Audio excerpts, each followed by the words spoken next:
नमस्कार. आज ह्या प्रशासनाच्या लेक्चरमध्ये आपण अर्थसंकल्पाचा अर्थ जो आहे तो या ठिकाणी बघणार आहोत.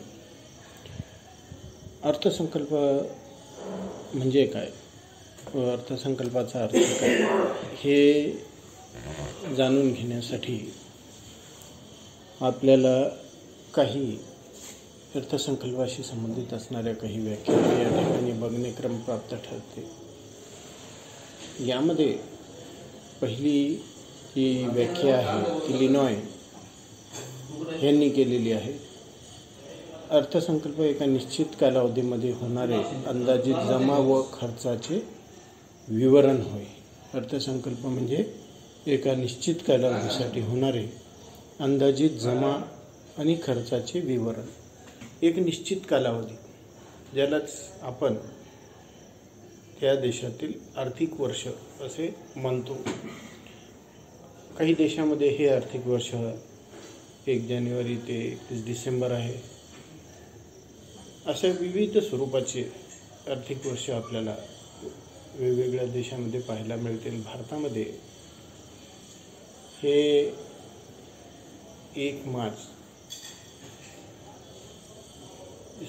1 एप्रिल ते 31 मार्च असं हे आर्थिक वर्ष असलेलं दिसून येते. हा जो आहे निश्चित कालावधी, हा निश्चित कालावधी भारतामध्ये आपल्याला दिसून येतो 1 एप्रिल ते 31 मार्च. ह्या निश्चित अशा ह्या आर्थिक कालावधीमध्ये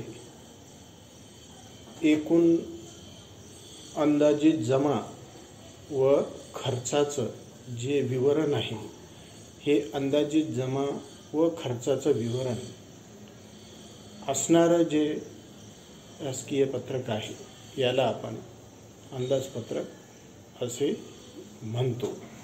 ह्याचप्रमाणे या संदर्भात डॉक्टर MP शर्मा यांनी सुद्धा अर्थसंकल्प म्हणजे कायदे मंडळाला संमतीसाठी सादर केलेली व कायदे मंडळाने संमती दिलेली ही वित्तीय योजना होय.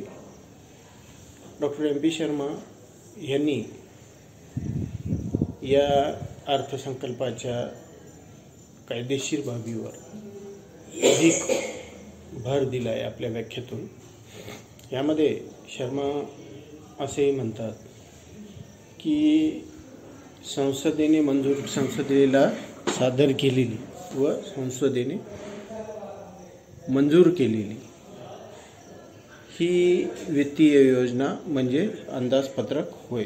ही ह्या अंदाजपत्रकाचा एक महत्त्वाचा असा भाग ठरतो. त्याचबरोबर जर आपण ब्रिटानिका ज्ञानकोश याचा संदर्भ घेतला तर या ज्ञानकोशामध्ये आपल्याला अर्थसंकल्प म्हणजे एका विशिष्ट कालखंडासाठी सरकारने आपल्या महसूल व खर्चासंबंधी केलेले भाकीत होय. कारण अर्थसंकल्प हे आगामी वर्षासाठी असते आणि असं असल्याकारणाने त्याच्यामध्ये असणारे जमा व खर्चाचे शासनाच्या विविध विभागामार्फत होणारी जमा आणि विविध विभागांमार्फत होणारे खर्च ह्यांचं भाकीत असते. यांचे अंदाज यांचा समावेश त्या ठिकाणी करण्यात आलेला असतो एका निश्चित कालावधीसाठी म्हणजे 1 एप्रिल ते 31 मार्च. ह्या दरम्यान कोणत्या मार्गाने शासनाकडे महसूल जमा होणार आहे, अंदाजे तो किती असेल. त्याचबरोबर या ठराविक वित्तीय वर्षामध्ये शासनाला विविध मार्गांनी विविध कार्यावर उद्देशासाठी करावयाचा खर्च तो किती असेल. सोबतच ह्यामध्ये अधिक जमा किंवा अधिक खर्च या बाबीचंही सविस्तर विश्लेषण देण्यात आलेलं असते. सोबतच यामध्ये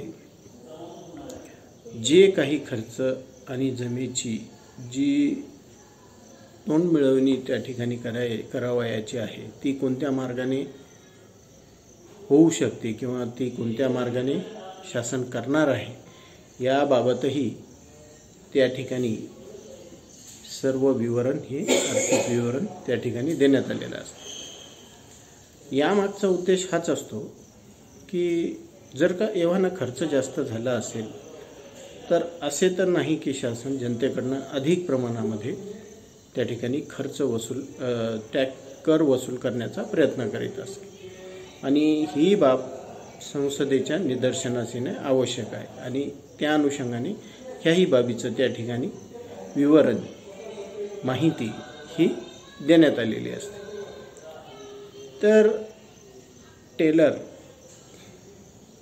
हे म्हणतात की अर्थसंकल्प एका निश्चित कालावधीसाठी असणारी सरकारची वित्तीय योजना।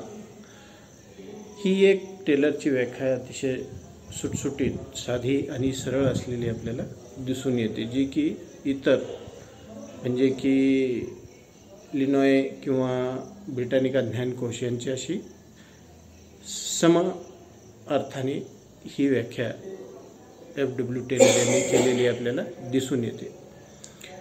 आपण जर ह्या सर्व वरील व्याख्या लक्षात घेतल्या तर आपल्याला लक्षात येतं की अंदाजपत्रक म्हणजे एका ठराविक कालावधीसाठी भारताच्या संदर्भात 1 एप्रिल ते 31 मार्च एका ठराविक कालावधीसाठी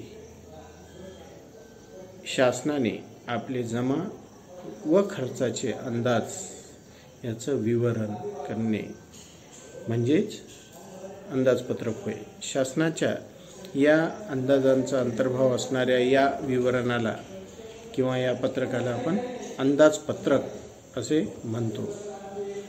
अधिक जर व्यापक दृष्टिकोनातून आपल्याला या संदर्भात विचार करायचा झाल्यास अंदाजपत्रक म्हणजे शासनाच्या जमा व खर्चाच्या अंदाजांचे एक विवरणपत्रक होय। शासनाच्या जमा आणि खर्चाच्या अंदाजांचे एक विवरणपत्रक होय। हे अंदाजपत्रक तयार करण्यामध्ये शासनाच्या विविध संस्थांची महत्त्वपूर्ण भूमिका असते। अंदाजपत्रक तयार करण्यात आल्यानंतर या अंदाजपत्रकाला संसदेमध्ये सादर करावं लागते आणि त्याला संसदेची मान्यता ही घ्यावी लागते। कारण आर्थिक बाबी संदर्भात जर कायदेमंडळाचं कनिष्ठ सभागृहाला मोठ्या प्रमाणावर अधिकार आहेत, कारण त्या ठिकाणी जनतेकडनं निवडून दिलेले म्हणजे जनतेकडनं प्रत्यक्ष निवडून दिलेले प्रतिनिधी हे त्या ठिकाणी कार्य करतात। अंदाजपत्रक या संकल्पनेमध्ये वित्तीय विवरण तयार करणे, संसदेची मान्यता घेणे, अंमलबजावणी करणे या सर्व प्रक्रियांचा समावेश हा होतो। परंतु सामान्यतः शासनाच्या जमा व खर्चाच्या अंदाजांनाच आपण अंदाजपत्रक असे म्हणतो। वित्तीय वर्ष हा अर्थसंकल्पाचा प्रमुख आधार असतो। विविध राष्ट्रांमध्ये हे वित्तीय वर्ष वेगवेगळ्या कालावधीमध्ये सुरू होतात। वित्तीय वर्षामध्ये अंदाजपत्रक कधी संसदेला सादर करावयाचा हे निश्चित करण्यात येत असते। भारतामध्ये वित्तीय वर्षाची सुरुवात 1 एप्रिलपासून होत असल्या कारणाने भारतामध्ये जे काही वित्तीय वर्ष आहे ते 1 एप्रिल ते 31 मार्च असे आहे।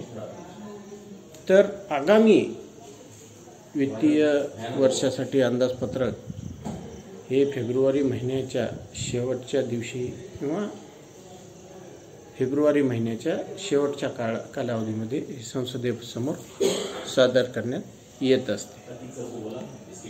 खरं तर भारत हा एक कृषीप्रधान देश आहे। शेती प्रामुख्याने इथली भारतातली जी शेती आहे ती आपण बघतो की मोसमी वाऱ्यावर अधिक अवलंबून असलेली आपल्याला दिसून येते।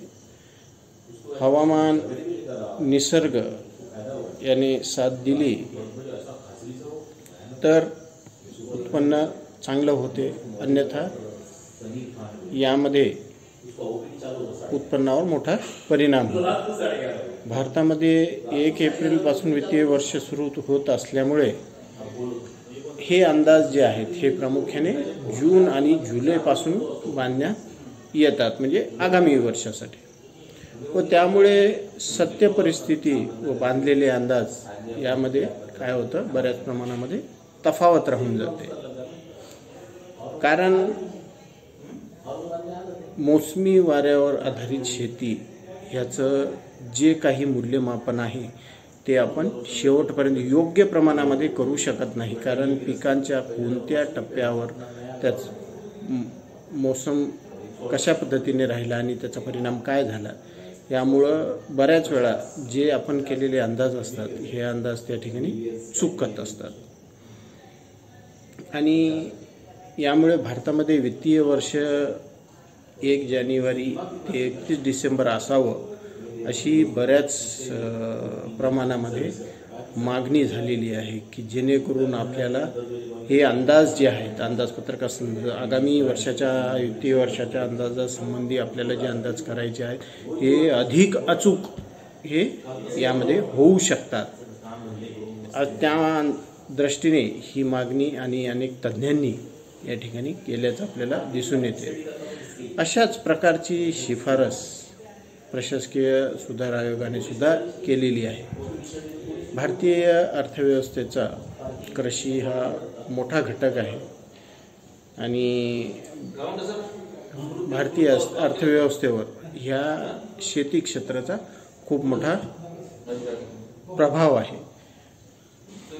भारतामध्ये आपण बघतो आजही 60% पेक्षा अधिक जनता कृषी व कृषी आधारित उद्योगांमध्ये कार्यरत आहे। या सर्व बाबींचा या ठिकाणी विचार करून वित्तीय वर्षाबाबत तज्ज्ञांनी व प्रशासकीय सुधार आयोगाने केलेली शिफारस विचारात घेणे हे योग्य ठरू शकते।